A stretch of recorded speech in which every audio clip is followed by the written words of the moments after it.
What if I told you there's a Zelda sequel out there that you have never heard of? Would you believe me? Or would you think I'm lying because you are the biggest Zelda fan out there? You know everything. The good, the bad, and the ugly. You know the size of Link's hook shot, how thick a particular princess is, how Goron's mate, that Tingle is an older, creepy man. Well, my fellow Zeldorian, you may know a lot, but sit back, relax, and hold on to your Deku Nuts, because I've got a real treat for you. I'm willing to wager that if you're watching this, you were in your 20s or 30s and you grew up on Ocarina of Time, which is your favorite game of all time. Gotcha, dear viewer. But don't worry, it's one of my all-time favorites too. Well, what if I told you that Majora's Mask wasn't the only sequel to Ocarina of Time? That there was something else out there that is fantastic, and that I just happened to stumble upon because the YouTube's algorithm knows me way too well. I was browsing my YouTube recommended when I saw this video titled Zelda Fans Made an Insane Sequel to Ocarina of Time by Mahjong Phil. Thanks, Phil. My interest was piqued, so I launched a full-scale nerd investigation and discovered that there is an entire ROM hack of Ocarina of Time. Why have I never heard of this before? I'm a Zelda nerd, damn it! I was aware of ROM hacks, but I thought they were just randomizers or making the game harder or silly. I had no idea that people had made a full-fledged game. So I downloaded it and played it, and oh my Ganon, it's amazing.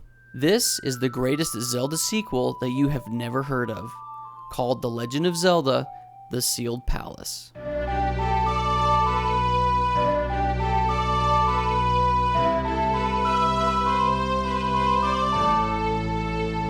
Now, I'm going to spoil the crap out of this, so if you want to experience it without knowing anything about it, go and download it. There are plenty of videos that show you how to download and install it properly. Just make sure that you have the latest version of Project 64.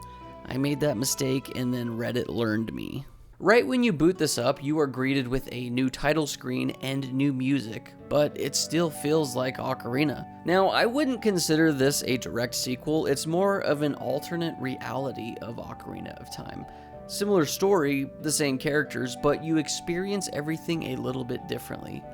I really don't know how else to explain it. A separate timeline? It doesn't really matter. It's great. You start this adventure inside the castle dungeon along with some of the other Kokiri. Ganondorf soldiers captured you, and here you are.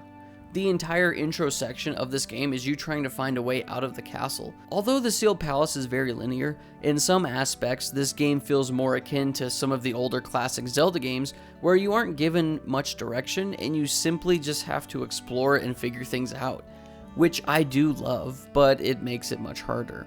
Navi does give hints occasionally, but they are still very vague. Once again, I bring up the fact that this is Ocarina of Time, but different. So it has all of the same items from the original, but you get them in different orders, so it can make for interesting puzzle solving and encounters.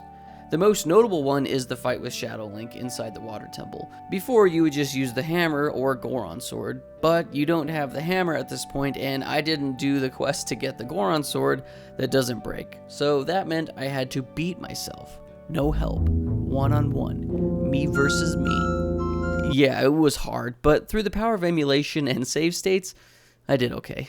You find Skulltulas and get rewarded by the cursed family. Heart pieces are everywhere, rupees to buy stuff, and some quality of life changes that I think are fantastic. Pressing down on the D-pad whips out the ocarina so you don't have to have it equipped to an item slot. Pressing left or right on the D-pad changes your boots, which is incredible, and I wish I knew this before I did the water temple, because lots of pausing. Another thing that they took away, which is great, is no low heart beeping noises. Yes, I get it, half a heart left, I don't need to be constantly reminded by the beeps of hell. A super cool quest that you do about halfway, or a little more than halfway, is getting the 3 magic abilities from these 3 big fairy statues. You can enter the Sacred Realm in this game, which is super cool that it is an actual area for you to discover and explore. The dungeon and level design are very different too. It is exploring all new places with a hint of familiarity. New puzzles, new looks, but the same assets from Ocarina of Time. Kakariko Village looks heaps differently. Lon Lon Ranch is also different. Epona, I mean, Mido, I guess, is steal your horse, but you don't have to steal it.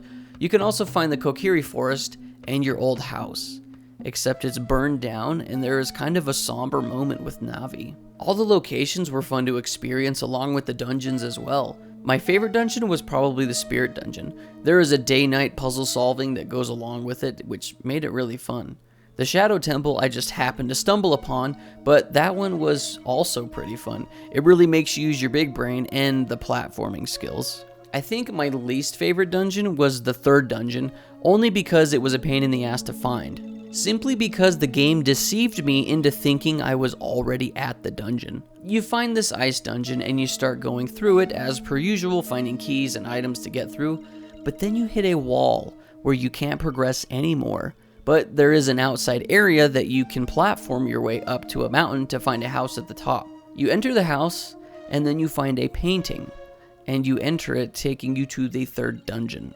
I was so confused, going almost all the way through one dungeon just to get to the actual dungeon I was supposed to do first.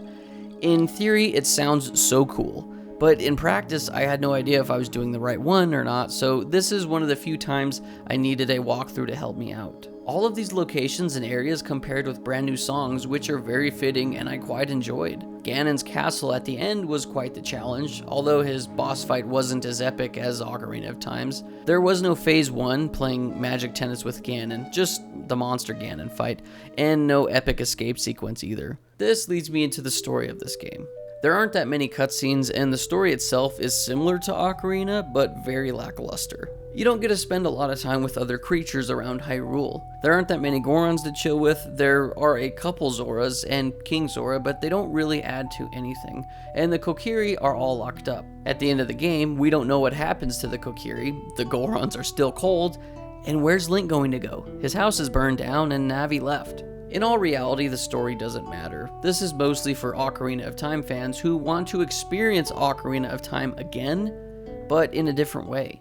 Catch fish, buy the Deku Shield a few times, rebuy the red tunic because a like ate you and then you voided out along with the tunic, fight all the same bosses you remember and love, fight way more Iron Knuckles, which are still my favorite enemy to fight, explore new dungeons, and solve new puzzles. Listen to banger songs, give dogs to fat ladies, have a Zora princess fall in love with you, and kill lots of Gerudo women who don't die. I don't know how many Zelda ROM hacks like this are out there, or ROM hacks of other games, but I'm so down for this. What a fun experience and a great introduction for me to the world of ROM hacks. If I can experience the games I love, but just get more of it, I'm all for that. Thank you devs for this ROM hack because it was such a treat. And thank you Nintendo for making such a banger game that fans want more of. If you've played The Legend of Zelda Sealed Palace, let me know your thoughts down below in the comments section, or if there's other ROM hacks of Zelda or other games that I should check out, let me know.